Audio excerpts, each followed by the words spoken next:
Maya was invisible. Just a coffee girl serving drinks to important people in tall glass towers. She cleaned machines, smiled politely, and went home to help pay her sick father's bills. But tonight, a scared scientist would give her a secret that could save millions of lives. Before watching full story, comment below from where are you watching. Also, like and subscribe for more stories. Maya wiped her hands on her coffee-stained apron and looked at the clock. 6:47 p.m. The Nexus Corporation building was almost empty now. Only a few workers were still at their desks in the glowing offices above. She had been working as a coffee girl here for 3 years. Every morning at 5 a.m., she made the first batch of coffee for early workers. Every evening, she cleaned the machines and locked up the small cafe on the ground floor. Nobody really noticed Maya. Workers would grab their coffee, say thanks, and disappear into elevators. She knew their orders by heart. Mr. Peterson from accounting liked black coffee with 2 sugars. Dr. Sarah Chen from research always ordered a double espresso. The security guards preferred simple black coffee. Maya didn't mind being invisible. She had studied computer science in college, but when her father got sick with cancer, she had to drop out and find work quickly. The medical bills were crushing her family. This job at Nexus paid just enough to help. Her father had worked construction all his life. Strong hands, always smiling even when tired. But cancer came suddenly. One day he was building houses. The next he was in a hospital bed getting treatment. The treatments cost thousands every month. Insurance covered some, but not enough. Maya's mother worked 2 jobs now. Her little brother Tommy was 12. He didn't understand why Maya couldn't go to college anymore or why Dad looked so thin and tired. "When I grow up, I'm going to be a doctor and cure Dad," Tommy said last week. Maya hugged him tight, not wanting him to see her tears. The Nexus job wasn't Maya's dream, but it helped pay bills. Every dollar went toward Dad's treatment. She lived on cheap noodles and wore the same 3 shirts to work. Her dreams of being a computer programmer seemed far away, but tonight was different. Tonight everything would change. As Maya cleaned the espresso machine, she heard footsteps in the empty lobby. Dr. Chen appeared, looking scared and worried. Her perfect hair was messy, her hands shaking. Her white lab coat had coffee stains and her eyes were red from crying. "Maya," Dr. Chen whispered, "I need your help." Maya looked up, surprised. In 3 years, Dr. Chen had never talked to her beyond ordering coffee. Maya knew Dr. Chen was an important scientist at Nexus, working on medical research to help sick people. "What's wrong, Dr. Chen?" Maya asked, setting down her cloth. Dr. Chen looked around nervously, then leaned closer. Her hands shook as she held her purse. "They're coming for me. I found something terrible," she whispered. "Who's coming?" "What did you find?" "The Protocol 7 project. It's not medical research like they told us. It's a weapon, Maya. A biological weapon that targets specific people based on their genes." Maya felt cold. "A weapon?" "They plan to test it next week on a small town first, then everywhere. Millions will die, Maya. They chose me to help because they thought I would never question orders."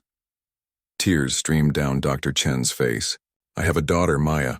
She's 8 years old. Emma loves to draw flowers. She wants to be an artist. But if this weapon is released, she's one of the targets." Maya felt sick. "What can we do?" "I tried everything," Dr. Chen said desperately. "I went to my boss first. I thought maybe I misunderstood. But he laughed at me. He said I was naive. Then I called the FBI, the CDC, even local police. But Maya, Nexus has people everywhere. They have connections in every government agency." Dr. Chen pulled out a small USB drive. "This has all the evidence. Research files, test results, emails between executives, video recordings of meetings. I've been collecting it for weeks, copying files when no one was watching." Maya stared at the small device. It looked ordinary, but it contained information that could save millions of lives. "I tried to get it out, but they locked down all systems. They know I copied files. They've been watching me for days. Every computer I touch, every email I send, they monitor everything. Then how can we? There's one computer they don't monitor. In the maintenance room in the basement. Room B07. It connects to an old system they forgot about. If we can upload this data to a secure server outside the company, we can expose them." Maya stared at the device. Her simple life as a coffee girl was about to end forever. "Why are you telling me this?" Maya asked. "Because you're invisible to them. They don't watch you like they watch us. Security doesn't notice cleaning staff or food workers. You could walk right past them. Dr. Chen looked directly at Maya. And I've seen you reading programming books during breaks. I know you're smart, Maya. Smarter than they think. I've watched you fix problems with coffee machines that stumped repair technicians. Maya had always hidden her books when important people came by. During slow periods, she read about programming, computer networks, and cybersecurity. It was her way of staying connected to the dream she had to give up. Dr. Chen, I don't know if I can do this. I'm just a coffee girl. Please. Dr. Chen grabbed Maya's hand. They were cold and shaking. My daughter is 8. She draws butterflies and rainbows. She believes in fairy tales. If this weapon is released, she'll die, along with millions of innocent people, Dr. Chen whispered. The test town they chose is Millfield. Your hometown, Maya, I saw it in the files. They picked it because it has the right genetic profile. Everyone you grew up with, everyone your family knows. They're all going to die if we don't stop this. Maya felt the world spinning. Millfield was small, where everyone knew everyone. Her grandparents lived there. Her childhood friends. Her old teachers. They would all be murdered, disguised as a medical trial. Okay, Maya said quietly. I'll help you, Dr. Chen cried with relief. Thank you. You're saving so many lives. They made a plan quickly. Dr. Chen would go upstairs and create a distraction to draw security away from the basement. She would trigger alarms, maybe start a small fire in a lab. Nothing dangerous, just enough chaos to keep guards busy. Maya would take the device and reach the maintenance room computer. She would use the service elevator behind the kitchen that cleaning staff used. Most security guards didn't even... The room is B07, Dr. Chen said, writing on a napkin. Take the service elevator to the basement. Turn left, follow the corridor to the end. The computer password is Maintenance 2021. I found it in an old manual. She gave Maya a paper with an internet address. Upload all files to the secure server. It belongs to investigative journalists who expose corporate corruption. They have contacts in every major news organization. What happens after that? The journalist will verify the information and release it to the public. Once it's out there, Nexus can't stop it. The government will investigate. The whole project will be shut down. Dr. Chen looked at her watch. I need to create that distraction now. Give me 10 minutes, then go to the basement.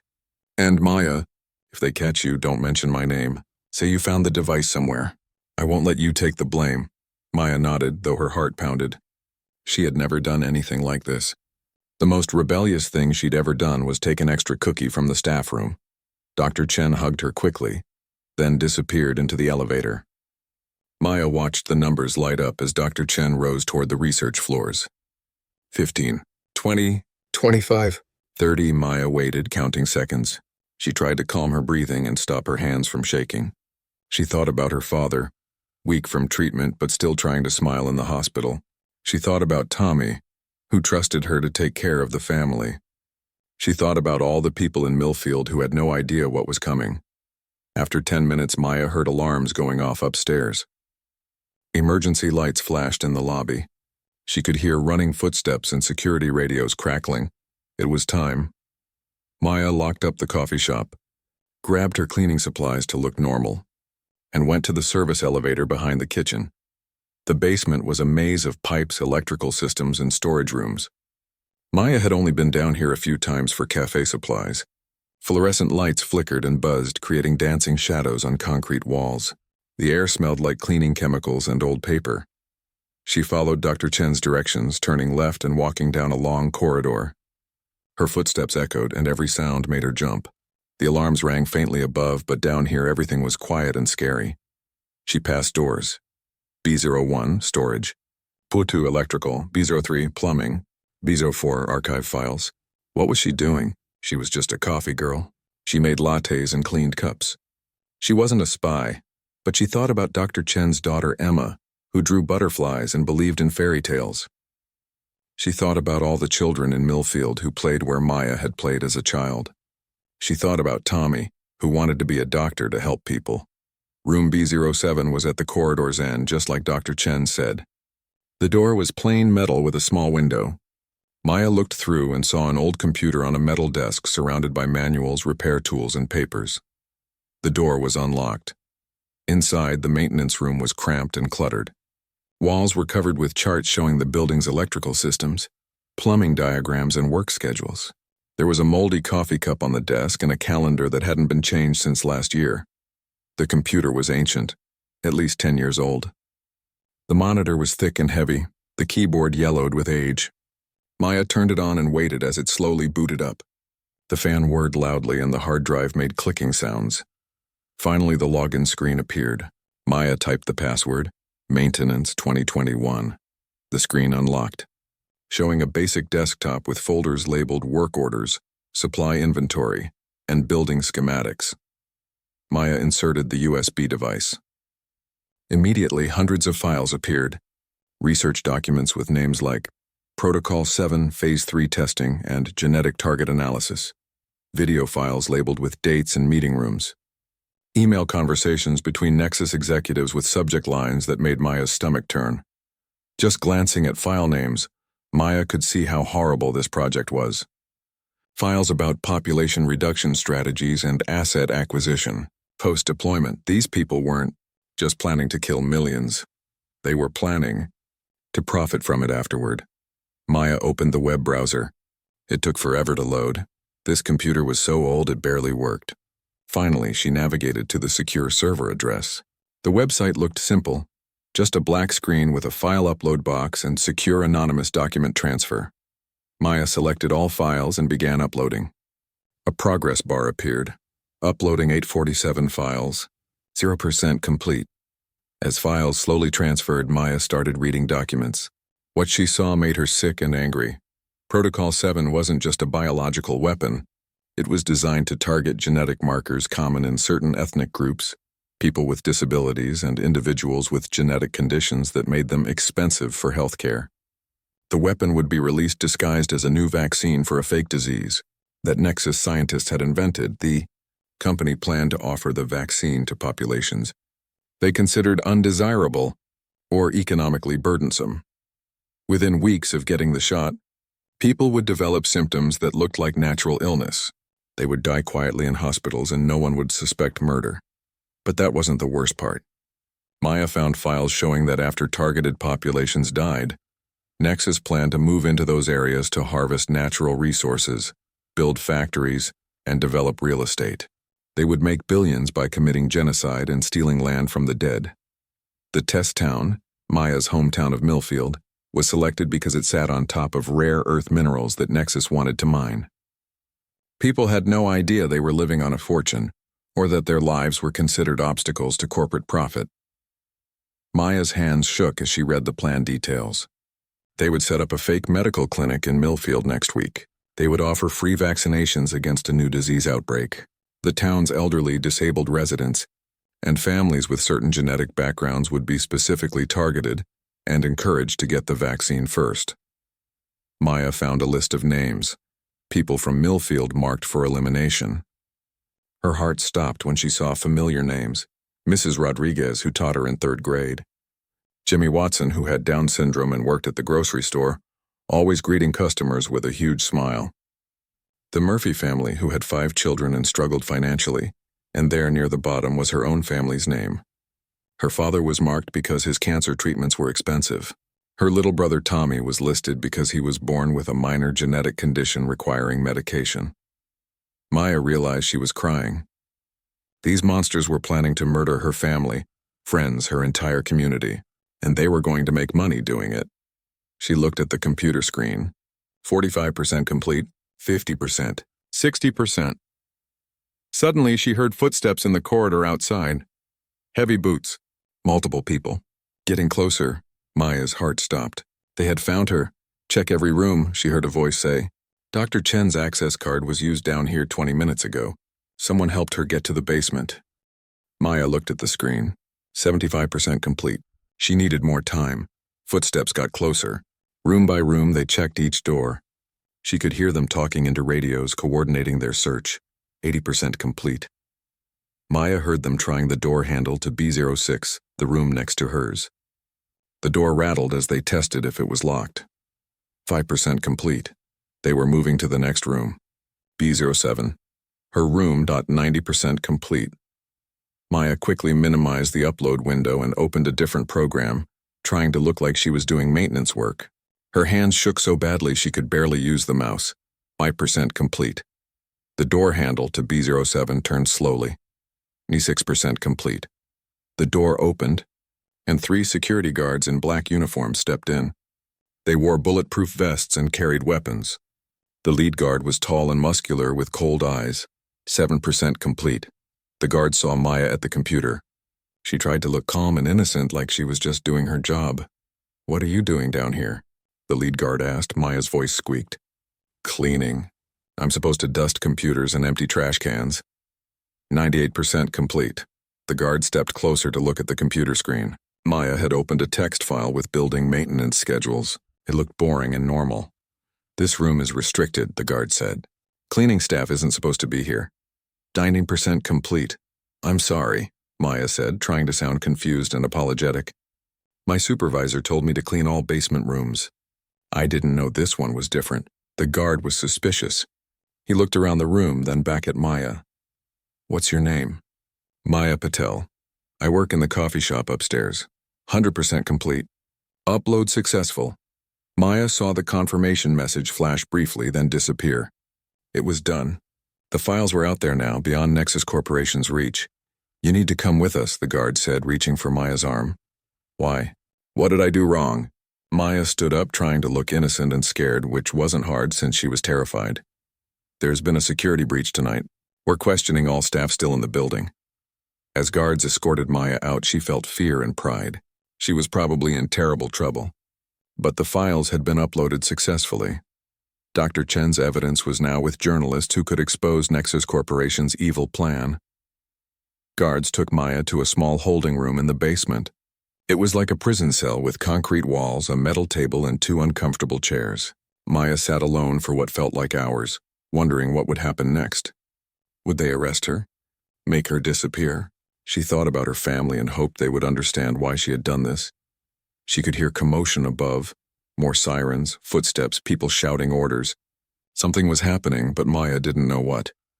Finally, the door opened. A woman in an expensive business suit walked in. She was middle-aged with silver hair and a tight bun. Her makeup was perfect, but her eyes were cold. "My name is Director Walsh," the woman said, sitting across from Maya. "I'm in charge of security for Nexus Corporation."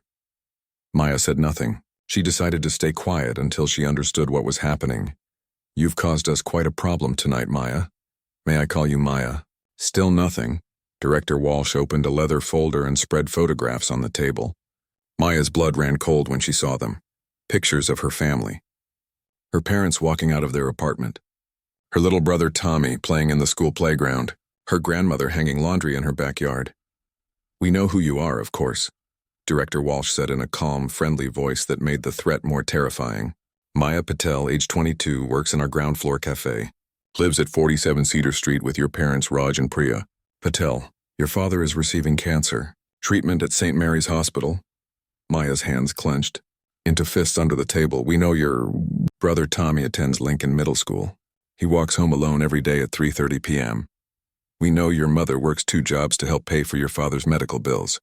We know your grandmother lives alone in that little house on Elm Street with blue shutters." Director Walsh arranged the photos so Maya could see them clearly. Such a lovely family. It would be terrible if anything happened to them. "What do you want?" Maya asked quietly. "Here's what's going to happen," Director Walsh continued, her voice still unnaturally calm. "You're going to tell everyone that what you uploaded tonight was fake. Made-up stories designed to hurt Nexus Corporation's reputation. You're going to say you were paid by our competitors to steal files and create false evidence against us." "No." "No?" Director Walsh raised an eyebrow. "You might want to reconsider. Your family's safety depends on your cooperation." Maya thought about everything she had read in those files. The lists of people marked for death. The plans to murder entire communities for profit. The fake vaccine that would kill millions of innocent people. "You can threaten me all you want," Maya said, surprised by the strength in her voice. "But it's too late. The files are already out there. Soon everyone will know what you're planning to do." Director Walsh smiled, but it wasn't nice. It was the kind of smile a shark might have before attacking. "Those files will be dismissed as fake. We have lawyers and public relations experts who can discredit anything. We have connections in every major media organization. By tomorrow morning, this will all be dismissed as a hoax created by our business competitors." She leaned forward. "But your family?" They're very real. And very vulnerable. Accidents happen every day, Maya. People get sick. Cars crash. Houses catch fire. Your father is already weak from cancer treatments. It wouldn't take much to— Stop, Maya said, her voice cracking. Your little brother walks home from school alone. 12-year-old boys can be very trusting. If a friendly adult in a van offered him candy or said his sister was in trouble. Maya stared at the pictures. Tommy's smiling face looked back at her from his school photo. He still believed the world was safe, where adults protected children instead of hurting them. Could she really put him in danger for this? But then she thought about Dr. Chen's daughter Emma, who drew butterflies and wanted to be an artist. She thought about all the children in Millfield who would die if Protocol 7 was released. She thought about Mrs. Rodriguez, who taught her to read. She thought about Jimmy Watson, who greeted everyone with joy and kindness. If she stayed quiet, her family might be safe. But millions of other families would die.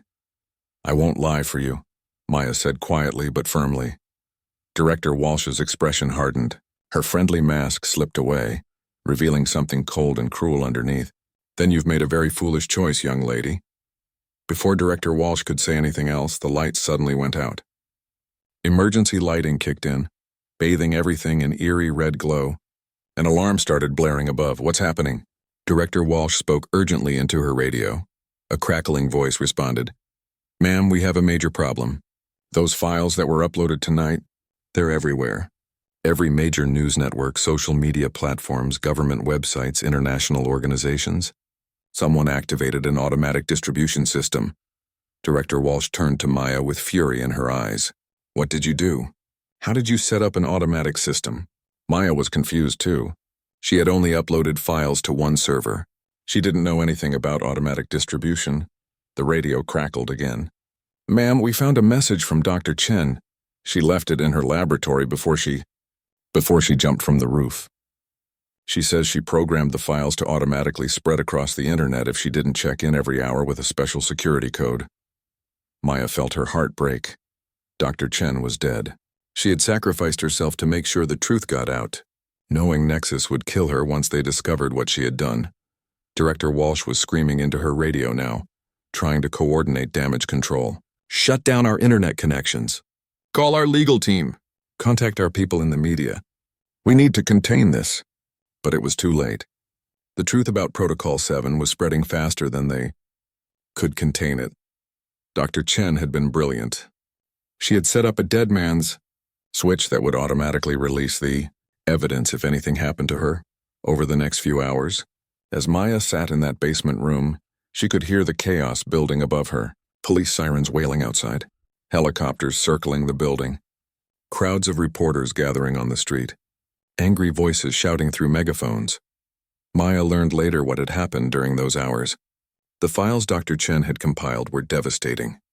They contained video recordings of executives laughing about population cleanup and genetic optimization.